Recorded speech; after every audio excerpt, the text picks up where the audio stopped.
Hello everyone, Radhe Radhe. मैं उमा अपने YouTube परिवार को प्रणाम करती हूँ। स्वागत है आप सभी का मेरे यूट्यूब चैनल उमा की दुनिया में। आ चुकी हूँ नए वीडियो के साथ, नई शुरुआत, नई कोशिश।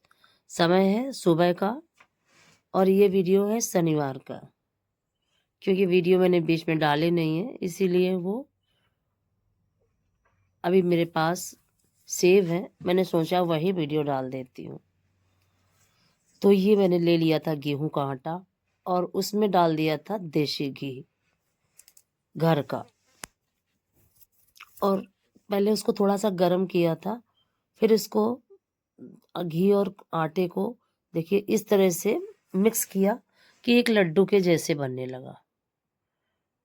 और ये मोयन क्या, मोयन का जो एवरेज होता है ये यही होता है। किसी भी खाने वाली चीज में हम मोयन इसी तरह से डालते हैं कि जब लड्डू के जैसा बनने लगा तब उसे गूंथ लिया आटे की तरह, और गूंथ के थोड़ी देर के लिए रेस्ट पे रख दिया था। और फिर थोड़ी देर बाद उसको निकाल के, और देखिए छोटी छोटी बनाने लगी मैं, गोलियां जैसी, उंगली की मदद से छोटे छोटे आटे के टुकड़े लिए हाथ में और गोलियां जैसे बना बना के डालती जा रही थी प्लेट में। और इसे बोलते हैं खरका चिरौंजी हमारे यहाँ। और ये बहुत पुरानी डिश है। ये पुराने समय में पनीर वगैरह तो कुछ चलता नहीं था खाने में, छोला पनीर ये कुछ भी, तो यही चीजें खरका चिरौंजी और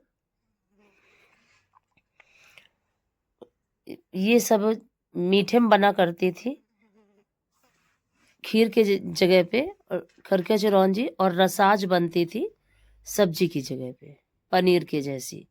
और उसके पीसेस भी बिल्कुल पनीर की तरह ही बनाए जाते हैं। तो किस तरह से बनाती हूँ, वीडियो में बने रहिए। वीडियो आपको पसंद आए तो वीडियो को लाइक करिए, चैनल को सब्सक्राइब करिए, बेल को जरूर प्रेस करिए। एक प्यारे से कमेंट के साथ अपना प्यार आशीर्वाद मुझे जरूर दें। और ये मुझे भी बहुत पसंद है और मेरे बच्चों को भी बहुत पसंद है, और छोटे बेटे को तो बहुत ही ज़्यादा पसंद है। और वो एक दिन कह भी रहा था, तभी मुझे लगा कि मैं इसको बना देती हूँ। और दूसरा, मेरी ताई जी जो अभी तक बहुत बीमार रही हैं, उनका भी ये खाने का मन था। तो मुझे कानपुर जाना ही था डॉक्टर को दिखाने, तो मैंने सोचा ताई जी को भी देखने जाऊंगी और उनको ये बना के लेते जाऊंगी, क्योंकि जब वो काफ़ी बीमार थी और फिर थोड़ा सा जब उन्हें आराम हुआ तो वो यही कह रहे थे कि खरका चिरौंजी और रसाज खाने का मन है। लेकिन मेरा स्वास्थ्य सही नहीं रहा इस बीच में, और मैं उनको बना के नहीं खिला पाई। तो आज वो समय आ चुका था कि मैं वो बना के उनको ले जा रही थी। तो जल्दी जल्दी की वजह से कुछ तो मैंने उंगलियों की सहायता से गोल गोल जैसे बनाए, और फिर कुछ छोटे छोटे खुरमे की तरह, जिस तरह से नमकीन में छोटे छोटे खुरमे बड़े होते हैं उसी तरह से कट कर लिया। और फिर इनको शुद्ध घी में धीमी आंच में, ज़्यादा धीमी आंच नहीं, मीडियम मध्यम आंच में भून लिया। और एक साइड में मैंने दूध चढ़ा दिया था खौलने के लिए, और 4-4.5 लीटर दूध को मैंने खूब बहुत ज़्यादा खौलाया कि वो रबड़ी के जैसे बन गया। और फिर उसी में ये खरका चिरौंजी मैं भून के डाल दी, और आप चाहें तो उसमें कोई भी मेवा डाल सकते हैं। और इलायची पाउडर, गरी, किशमिश नहीं अच्छी लगती इसमें, चिरौंजी, काजू, बादाम, आपको जो भी पसंद हो आप उसमें ये डाल सकते हैं। और मैंने तो छोटी इलायची भी नहीं डाली थी, क्योंकि इस समय मेरे बच्चों को छोटी इलायची का टेस्ट नहीं अच्छा लगता। ये देखिए बन के तैयार हो गई थी। और अब मैं इनको भूनने के लिए, देखिए गैस पे कढ़ाई तो पहले ही चढ़ा दी थी, और इसको थोड़ा सा कटोरी को गर्म किया था क्योंकि घी चिपका हुआ था। कढ़ाई में डाल दिया घी, और अब इनको थोड़ा थोड़ा करके और भूनना है। भून के और फिर जब ये भून जाएंगी तब इनको मुझे दूध में डालना है। और ये एक अच्छी रेसिपी है, काफ़ी पुराने समय की रेसिपी है, काफ़ी अच्छी है। और बच्चों को, बड़ों को, सभी को बहुत अच्छी लगती है। तो प्लीज़ एक बार ट्राई ज़रूर करिएगा। और बीच में एक कॉल आ गई थी और फिर आज मैं साइलेंट में फ़ोन करना भूल गई, तो मुझे फटाक से कट करना पड़ा। और ये देखिए, ज़्यादा डार्क भी नहीं भूनना होता, ज़्यादा लाइट भी नहीं भूनना होता, मीडियम भूनना होता है, क्योंकि ज़्यादा डार्क करने में फिर बहुत टाइट हो जाती है। और ये ऐसे भी खाने में बहुत अच्छी लगती है। जब मैं छोटी थी तो जब मेरी मम्मी बनाए तो वो मुझे अलग से खाने के लिए दिया दिया करती थी, दूध में बाद में डालती थी। और क्योंकि ये चीज़ें बचपन में बहुत अच्छी लगती हैं खाने में। इस तरह से रसाज की सब्जी जब मैंने बनाई तो आज ये सब्जी मुझसे बिगड़ गई थी, और आपको क्या बताऊं, दोबारा मुझे फिर बनाना पड़ा, क्योंकि इसमें जरा सी भी इधर उधर हो जाती है, जरा सा भी बिगड़ जाता है तो फिर पूरी सब्जी बनाना काफ़ी मुश्किल हो जाता है। और उसकी पनीर की जैसी, जिस तरह से पनीर के पीस होते हैं उसी तरह से बनाना होता है। और ये देखिए, भूनती जा रही थी और निकालती जा रही थी और एक जगह इकट्ठे करके रखती जा रही थी।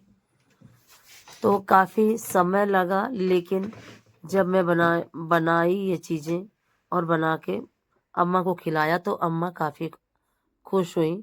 पहले तो कहा कि मन नहीं है, लेकिन फिर जब खाया तो उन्हें अच्छी लगी। और ये देखिए, भुनती जा रही थी और इधर दूध भी खौल रहा था। और अभी ये देखिए, और जब हम कोई चीज़, और ये देखिए अब सारी भुन चुकी थी, तब मैंने इनको दूध में डाल दिया।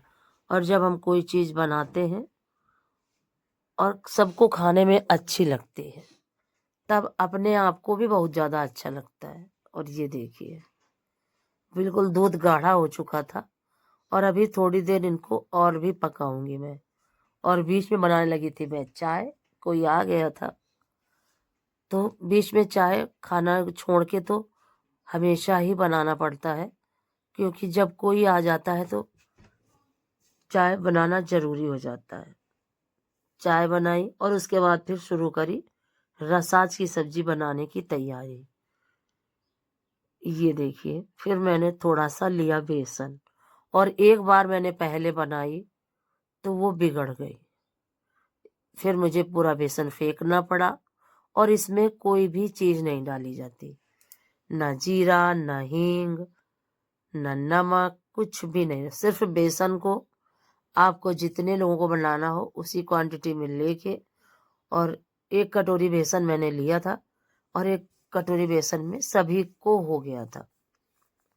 और बेसन को खूब अच्छी तरीके से पहले थोड़ा पानी डाल डाल के फेंटती गई, और फिर बनाया इसका एक पतला सा घोल। ये देखिए, थोड़ा थोड़ा पानी डाल के इसे फेंटना होता है, जिससे कि इसमें गुठलियाँ ना पड़े, क्योंकि और अगर गुठलियाँ पड़ भी जाए तो उसको हम कैसे निकालें। उसके लिए सबसे आसान तरीका है कि आप बेसन को घोलो और फिर आप इसको छन्नी से छान दो। और अगर आपके पास बड़ी छन्नी नहीं हो तो आप आटे वाली छन्नी से भी इसको छान सकते हो। तो जब मैं शुरुआत में ये बनाने की मैंने कोशिश करी थी, ये देखिए, कढ़ाई मैंने चढ़ा दी, उसमें डाला थोड़ा सा तेल, और अब मुझे डालना था ये बेसन।